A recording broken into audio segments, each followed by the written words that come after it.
So Pam, you had a crooked leg. It was bowed quite a bit, right? Yes. Actually, had two crooked legs. Yes. And in March we fixed one, the right one. Obviously, you've got a bandage on your left, and that one was just done June 6th. June 6th. So that's a couple weeks ago from now. So how's your knee feeling? No pain.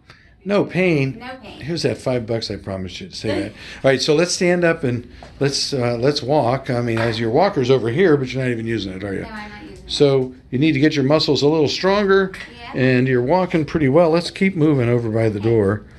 Holy cow, that's pretty good. Let's go back the other way. You've got your handy driver with you, but you can drive now because it's your left leg. Yes. And then let's sit down and let's move the knee back and forth and show people how the movement is. So straighten and bend. The old one? Well, both. Yeah, I mean, there you go.